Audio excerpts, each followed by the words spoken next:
Alright guys, so today let's rank the X-Men franchise, including Dark Phoenix, which just came out this last week. And I don't think I've ever ranked the X-Men movies on this channel. I've reviewed them before, I believe, and I don't even know if they're still on this channel because I started this channel like 3 years ago. But the X-Men franchise to me is one that I enjoy, even if there's some that are not very good. Honestly, even the worst one I think is just more boring than incompetent, you could say. So let's go on ahead and get started with this ranking. Number 12 would be X-Men Origins Wolverine. This one is what I mean by being just stupid and boring. This one, and I've never even read an X-Men comic. X-Men is not a comic book or a comic book series that I've even tried to read. This one has so many things that happen at once. It is so boring and lackluster, and it also ruins before Ryan Reynolds actually got his real chance to shine. It kind of ruined Ryan Reynolds for a while because then he had that Green Lantern movie, which people didn't like either, and he basically just was in comedies, which people enjoyed, but Ryan Reynolds did not get his chance to be Deadpool until the actual Deadpool movies. And it's just unfortunate because this movie, you could get a lot of potential with this because in the first two X-Men movies, it's like, what's Wolverine's past? What is it? People want to know. And then whenever we figure out a lot of his past, it's just so boring and kind of convoluted and just uninteresting. And then the CG claws, which look terrible. Uncanny Valley version of of real claws. That's really, really strange. Number 11, X-Men, the Last Stand, X3. This one here is one of those X-Men movies where it's so convoluted that part of the reason why it's so low is because it is so incredibly convoluted in a way where I didn't enjoy it.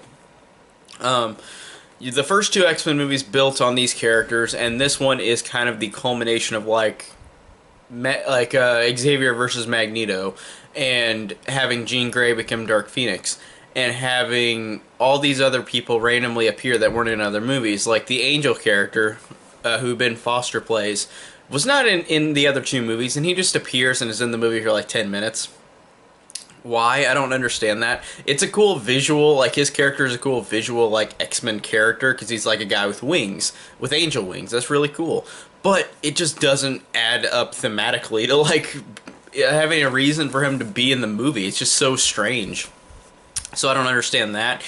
And the movie also is just, it's so convoluted. It does all these things where it changes the fate of the X-Men forever. And then at the end of the movie, like in the after credits, it negates every single thing that happened in the movie. So it makes the movie so pointless. And also it's rebooted with after Days of Future Past, where they have the younger version. So it is, again, seems pointless.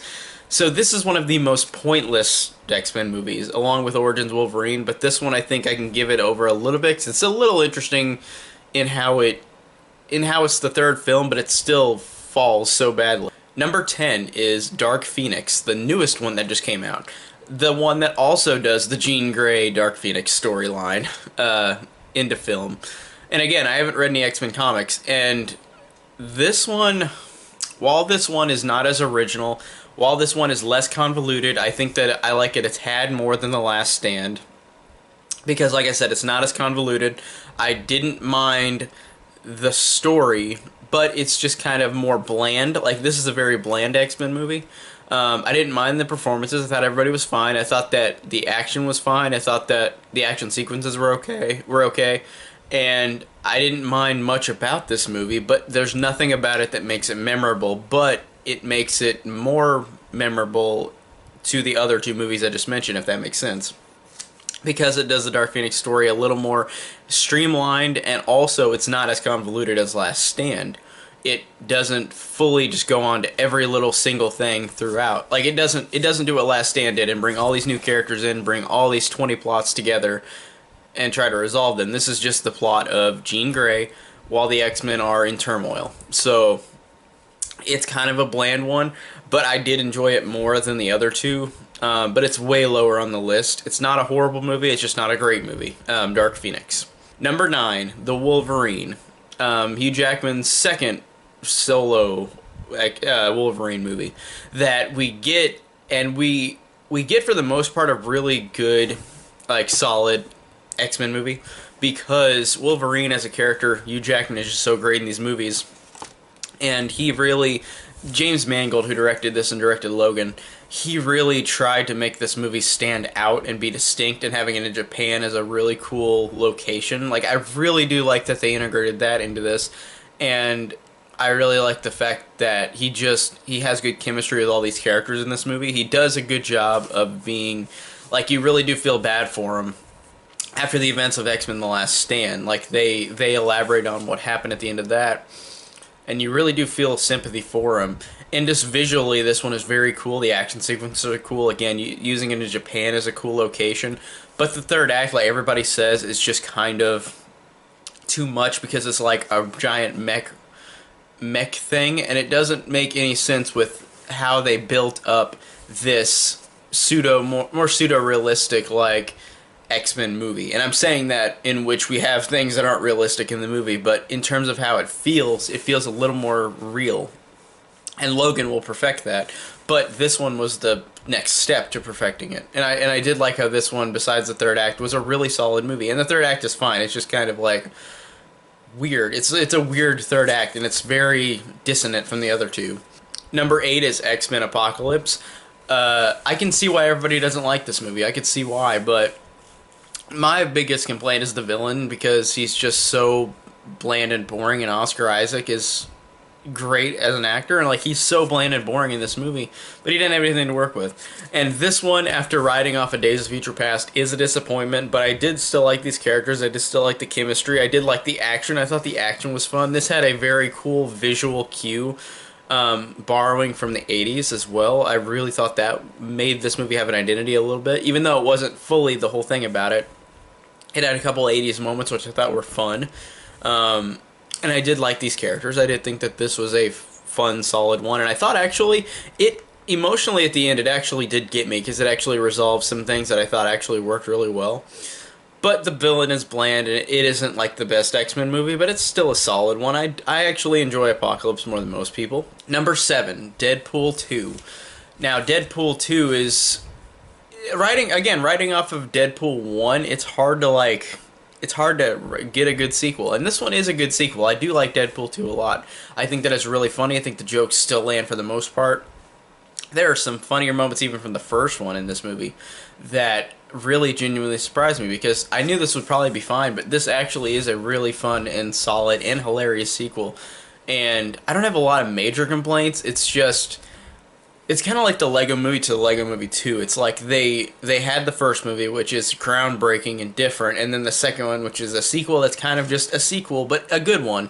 And this is how I'd say Deadpool 2 is. It is a sequel, but it is a good sequel. It's not as good as the first, but you're riding off of the first one, which really reinvigorated kind of superhero movies in a way, like with the humor and with the jokes and with the, even though they had meta jokes before in other superhero movies, the meta humor in the first one. So this one is a good sequel. It has some really, really standout, hilarious, funny moments, but the first one I still like more. Number 6, X-Men First Class. Now, this one to me is, watching it again, like a year ago, I think, it really sells me on the fact that they had to reboot the X-Men movies, but they didn't reboot the continuity, and I thought that was really cool. And I really like the fact that they set this in the 1960s, and I like the fact that the new actors for all these young characters, versions of the characters from the other 3 movies, are great. James McAvoy and Michael Fassbender as Xavier and Magneto, like, they are just really superb casting, like they are, and even in all the movies they're in, they're still good. And they just are fantastic, and I love that. And I love the fact that this movie it's an X-Men movie, but it feels way different than the first 3. And it really does a good job of building up these characters that, like, you've known before in the other movies, but you do learn a lot in this movie about them. And I really do like the performances overall. The action sequences are good. I really like the fact that this one is just a very great, like, reboot to the franchise, even though it keeps continuity. I think that was really clever and unique, and again, I really liked everything about First Class. First Class is a really good one. 5 would be X-Men, the first one, from 2000. the one that started it all. Even though this one is a little more dated, I think that this is a great movie. I really, whenever I rewatch it again, I really always forget how great this first one is, and how this and Blade and Spider-Man, they all three of them started this superhero set of like superhero movies all the time. And I really think that this one is a great solid first X-Men movie, because it does a good job of sitting up in this world and getting all these new characters that if you've never read the comics before, they do a good job of telling all these people what they are. Because like I said, I haven't read any X-Men comics, and I like the fact that the character Rogue, who Anna Paquin plays, like, is the one that is kind of like you, like the audience, where like you're going into this blank and you don't know what this is, and you meet all these characters, and I really like how unique and interesting it is. And honestly, this kind of movie, like the first X-Men, I feel like if people didn't have a comic book following with it, it might have failed, because it is a very different type of superhero thing. It's not like a singular superhero. It's about a group of superheroes. And I think that this first movie does a great job of making all these characters interesting, likable, unique. And this is a very unique first movie for like this type of superhero film. And I really think that as well makes this very unique. It's a very unique first movie. Number 4 is X2, and this is one of people's absolute favorites, and I completely agree. It is so close to the top, but it's so hard to choose between these like top 5, top 6, because they're all great. X2 has some of the best action in the franchise. I love the fact that they elaborate on these characters again and build them up even more from the last one. I love how everything about the first movie is honestly perfected in this one more. While the first one was a very unique, fun superhero movie, I like the fact that this one just further elaborates on the characters, gives them more depth, gives them better action sequences. Even though the first movie had some good action sequences, this one just kept doing everything better, and in a good way. Like the first one was a great movie too, but this one just perfects the first one, and I really enjoyed that. It just did a great job of building up everything that had come in the first one and bringing it to a better conclusion. And hopefully do a better one in the third movie. But we didn't get a big good third movie. We got an okay one. But as is, the second one is a great second film in the franchise. Number 3, Deadpool 1 from 2016. This one, man, I don't know if I've ever, like, watching this one in the theater, this was such a breath of fresh air for the superhero genre, because this Ryan Reynolds finally got his time to shine as what Deadpool is, this crazy ass character who is just so hilarious and so meta. And I love the fact that this movie has genuinely hilarious jokes throughout. I laugh at almost everything in the movie. I love the fact too that this movie has an emotional connection to it as well. I did not expect that this movie would have any kind of emotion, because it just seemed like a comedy. And it is a comedy, but I love how this movie is underrated in giving these characters depth, and actually you care about them. And I didn't expect that in this type of movie. I might have expected in the other X-Men movies, but on this one, because how it's marketed, it seemed like just a full-on comedy.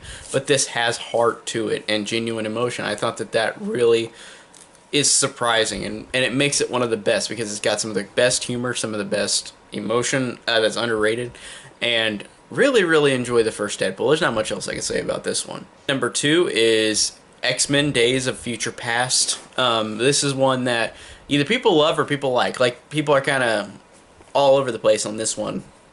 This one to me is the culmination of all the films where you have the past and the past and present of X-Men, where like you've got the original cast and then you've got the cast from the new rebooted timeline, where they have to both work together to go back in time to stop this horrible future that they have encountered.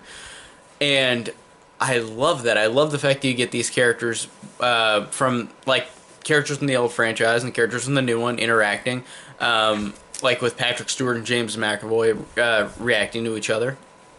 I love the fact that all these characters, there really feels like there's genuine, like, like suspense in this, where like you don't know where these characters are going. You don't know what's going to happen, and by the end, it really works because you really do care for these characters, and you really do care, especially showing the fact that you see two different generations of each set of characters.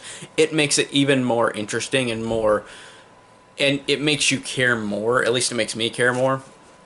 And I thought by the end of the movie, like, what they did was they basically said, well, these couple of X-Men movies like Last Stand were hated by so many people. Let's kind of fix that. Let's fix the timeline.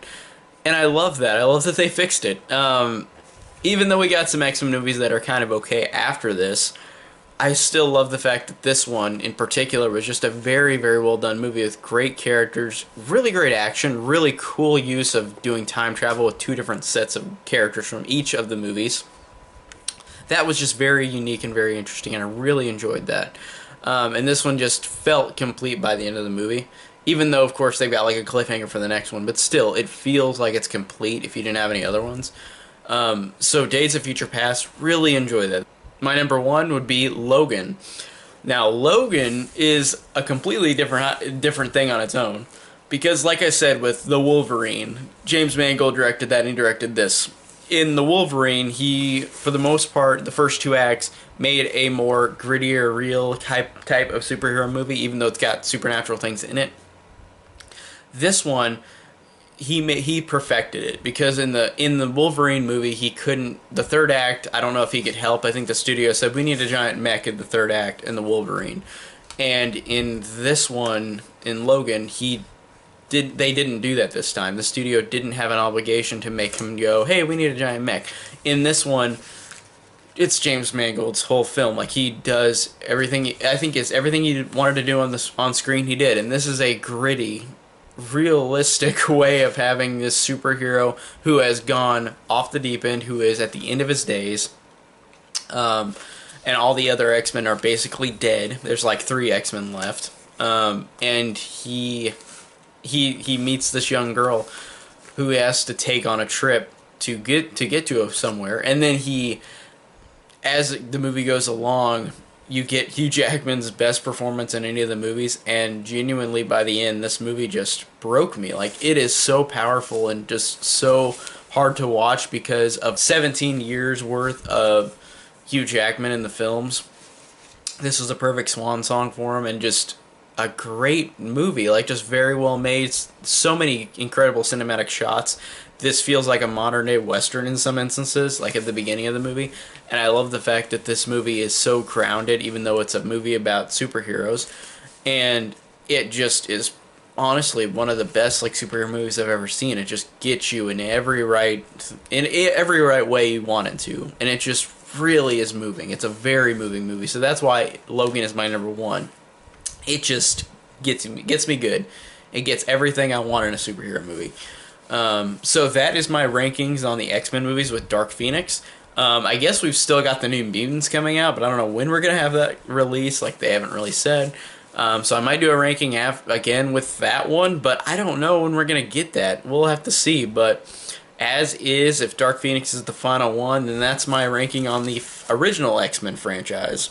Here's to Marvel bringing them into the MCU, but as is the original X-Men franchise, all 12 of these films, most of them I love or enjoy, even though it's not a franchise to rewatch much. Even the dumbest ones I think are even sometimes watchable, like Origins Wolverine. I could put on the background, I don't have to pay attention to it fully, but this whole franchise I think is a solid franchise. There are some I love, there are some I think are stupid, but I can watch most of them for the most part. This is a very enjoyable franchise. Tell me down below how you guys would rank the X-Men franchise, and thank you guys so much for watching.